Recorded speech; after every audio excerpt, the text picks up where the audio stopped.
Hello, hello, hello, and welcome. We're doing Better Call Saul review, Plan Execution, episode 7 of season series. Is it 6? I don't know. Just finished watching it. My nerves are shredded. There will be spoilers. Of course there'll be spoilers. Oh dear. And so the episode came to pass. I see again, they did enough to subvert expectation, because the thing about this program is they give you all these little hints and clues to follow, and then they wrong foot you. But it's in the title: Plan and Execution. It's in the title. And indeed, they did what I said with Lalo. We didn't see any more from his German holidays. We see him back in Albuquerque, hanging around the sewers, for he is spying on the laundry where the meth lab is. But it got me thinking. I thought the meth lab in Breaking Bad was out in the middle of the desert. This one's in on an industrial estate. So does this mean that there was a second meth lab, that maybe the first meth lab gets blown up?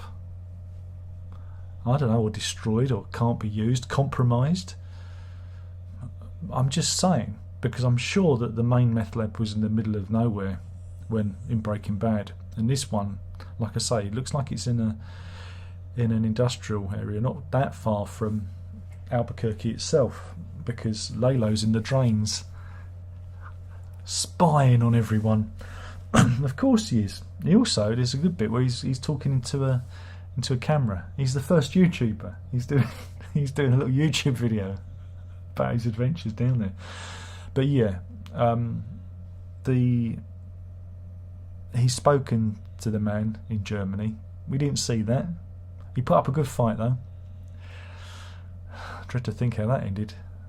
And he's lurking. And this is the thing. The thing is he comes to discover that the chicken man knows he's alive, because he tries to call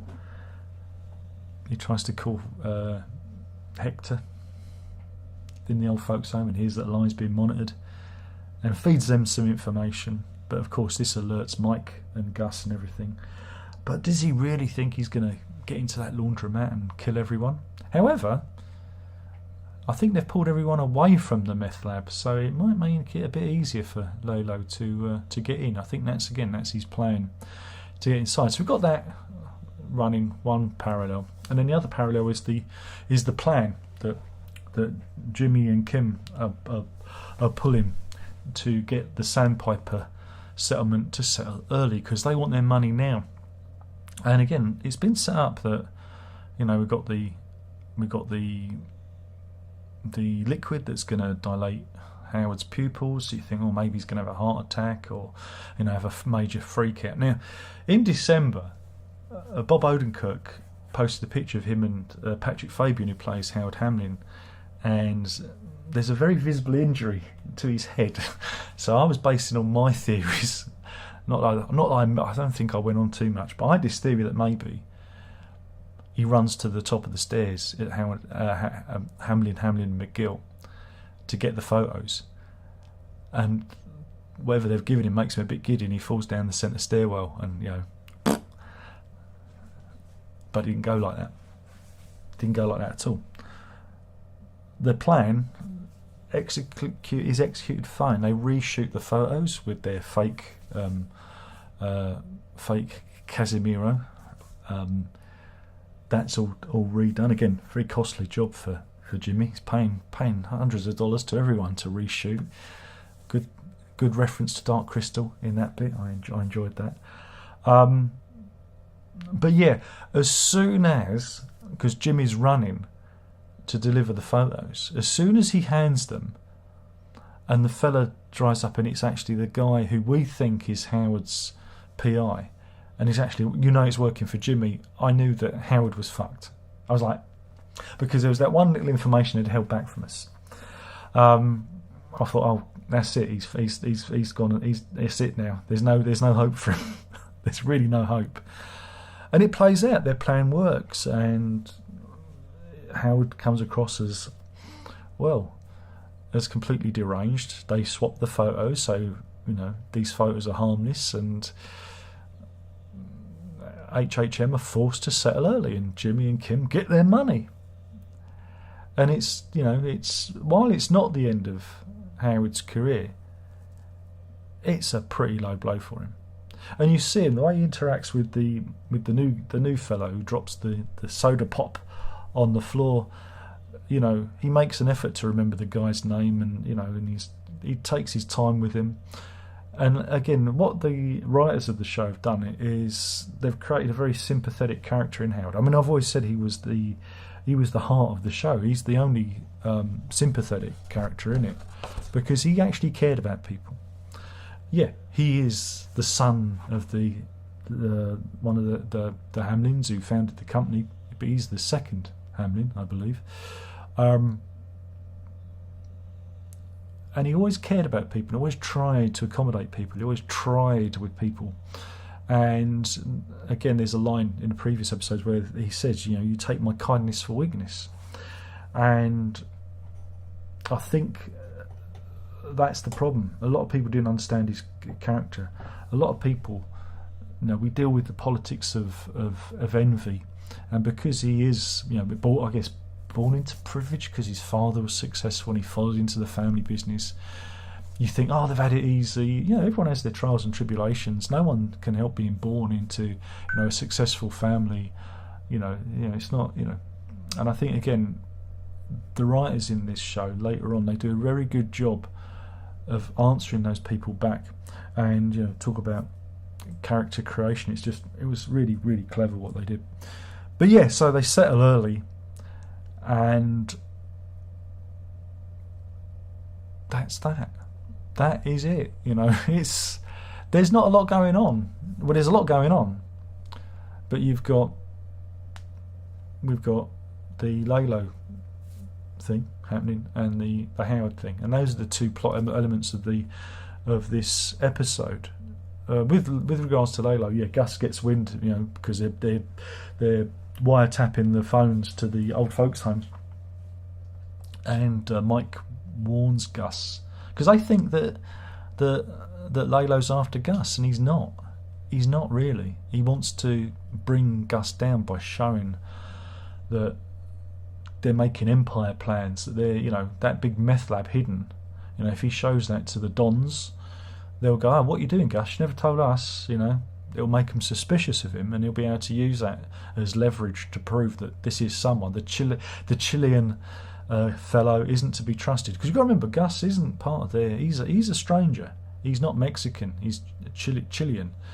He's always regarded as the stranger. There's not the family, the familial ties that you have with the rest of the mob, as it were, with the cartel. So that's why he wants to get inside that laundrette and find the meth lab, because then he can say, look, what's he doing? He's going to try and take us all over. So we have Gus going into hiding with Mike saying, but they pulled people away from the laundrette, so maybe that gives Lalo a way in. But then we have Howard. He turns up at Jimmy and Kim's place, and he just wants answers. He doesn't shout them. He doesn't rant and rave. He just wants answers. He just wants a why. And he explains. He says to them, I tried. I tried. Why did you do this? Is it because this didn't happen or that? And he just wants an answer. He just wants to know why. And then he realises that they're soulless people. That Kim is dangerous. Jimmy's a puppy dog. He really is that. He's not evil. I think he's. He wants to fight for the little man, and he likes money, but he's not evil. Whereas there is a cold detachment to Kim, which we need to address, and there is something missing. There is something missing with her, and he explains. He tells them, that he knows their plan, and he knows how long did it take. It must take months. And he says, "Don't worry, I'm going to make sure everyone finds out." And then there's a shadow at the door, and as soon as the shadow appeared at the door, I went, "Oh no, we're doing that ending," and that's when I knew. Because again, after that, because again, I'm formulating how Howard's end. I'm thinking maybe he gets drunk and crashes his car, because he has too much Macallan. Maybe he has a car accident, and that's how they get rid of him, And then there's a shadow in the doorway. Lalo turns up, and I go, "Oh no, we're doing that ending. Oh, we're doing that ending." And yeah. Lalo comes in, and Kim says to Howard to get out, to leave, to leave immediately. We have the candle flickering as a portent. It's a signal bad things are going to happen. It's almost like a horror film, candles flickering. And we have a scene that's almost equivalent to when Walter White shoots Mike in Breaking Bad. Howard, doesn't leave quick enough. He sees the gun with the silencer, but it's too late for Lalo. Executes him. Plan and execution. We have the plan, and then we have the execution. And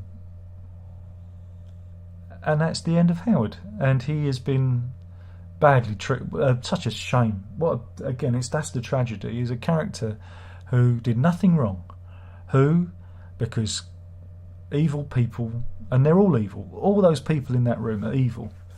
And what they've done very cleverly is they allowed Howard to answer all these critics, the people that criticise him on internet forums and whatever. He said, he's a man of privilege. He explains he's human. He's had his failings. He's got his marriage falling apart. Though we never really found out why. I'd like to have known what that was about. It would have added a little bit of grit to the character. He talks about debt. He had his debts. So obviously. He had things to overcome, but you only see the image. You only see, the image he presents, because he's a professional man. He's not going to let you know. That's the whole point. And they broke that. They broke that image. They damaged his image, which is all important to him. But he said, "I'll come back. I'll beat you. I'll come back," and he would have done if Lalo hadn't have executed him. And that's where we end the show, with Lalo there, with Kim and Jimmy and a dead Howard. Now they can make it look that Howard's blown his brains out, I suppose, because, that'll make sense. The sandpiper case finally tipped him over the edge. Just pump him full of, coke. Put some coke around his nose or whatever, and yeah. And I just came away from the show feeling miserable.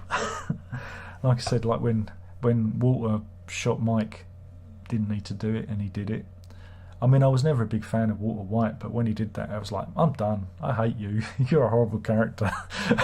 And we know Lalo's a monster. We know that. We know he's a monster. We saw what he's been doing, what he's been up to. But we also know that Kim's a monster. And we know that Jimmy is just a puppet to Kim. And it's. I don't know if I even want the love story to be resolved now. I want Kim to get a comeuppance, and I want Jimmy to suffer. I want him to suffer because of what they did to Howard. Because I always thought, decent people get a bad rap in these things, and I'd like to somehow see him avenged, but it ain't going to happen, is it? But I was reading an interview with Giancarlo Esposito, who directed last week's episode, Gus Fring himself, and he remarked that Kim's earrings that she wears all the time are the earrings that her mother stole. And you go, that gives you an insight into her character. These are almost like a talisman. These define who she is. They're very important to that character. If somebody who is such an upholder of the law, again, who wants to fight for the little man, wears a pair of stolen earrings, it's about getting away with things. And I don't think she really wants to defend the poor. I think she wants to help, maybe get the guilty off. I don't know. There's some sort of perverse pleasure in it, or at least, showing the fact that when she stands in the court of law, she's got away with something. She stands in front of the judge day in, day out, wearing stolen earrings. There's some weird perverse pleasure in that. And she's the psychopath. And I wonder if she dumps Jimmy. I wonder if she turns on him. When push comes to shove, maybe she will turn on him. And that's the way it goes. I don't know. We'll never know. Anyway, this is for the 100 or so people who watched this video. It's funny how one week we got 1,000, and then maybe I should tell everyone to like and subscribe. Maybe that will get me more recognition, as I feel that YouTube is suddenly suppressing my content, and I'm going to keep moaning about it until they wipe me out completely. But yeah, it was a miserable episode. I didn't enjoy it, and again, the way it was shot, at the beginning it's done like it's a comedy, it's all bright and breezy, look, and he's running and they're in the park and everything's funny, and it's all levity, and then it gets really dark, and then it gets even darker, and I hope Gus blows up Lalo, and I hope Kim gets it, and I hope Jimmy suffers forever, because Howard didn't deserve it. Howard was a good man, and Patrick Fabian's a great actor. He's done a great job of creating a character that, again, you're meant to despise. You're meant to go, oh, he's the man. He's the man. He represents authority. We're meant to not like him. But he was always considerate and caring, and and some probably saw that as professional sheen. But you can't learn that. It's kind of in you, and that's what makes him an interesting character. And again, they doubled down with it today with the young lawyer who was talking to, and also the old lady. Gets to the wheelchair and says, "No, we'll make you comfortable. You don't have to walk. He wants everyone to be happy." And well, they've got their money, and now we know how Jimmy affords the golden toilet. Though I imagine Kim's behind that too.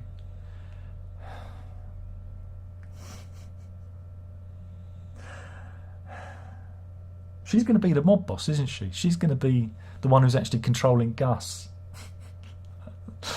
Oh dear. Oh dear.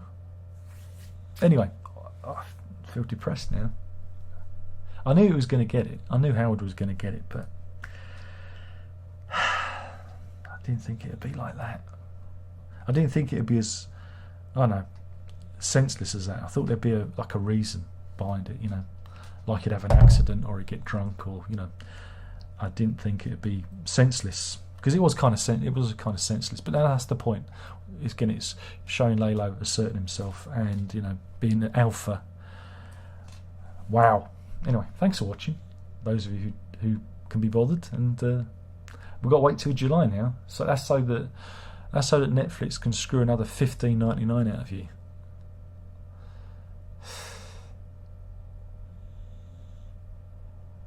Ridiculous, isn't it?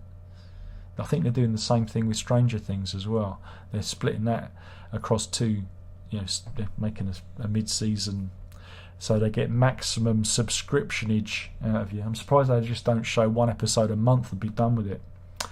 But hey, now I've said it, they'll probably make it so. So Yabu sucks, Netflix. As soon as I'm done with Better Call Saul and possibly Stranger Things, I'm out. I'm quitting. I'm quitting you. I'm quitting you until they do the spin-off from Better Call Saul, where Erin gets her own series. I'd watch that. Anyway, thanks for watching. My name's been Dan Rock, and I've been talking about Better Call Saul, and I'm thoroughly miserable that they did what they did to Howard. He didn't deserve it. And Patrick Fabian is a legend, and he also likes progressive rock. There you go. He actually said once on his tweets, prog on. There you go. So that makes him all right by me. Yeah. And with that, there's only one more thing left to say. It's ta-da.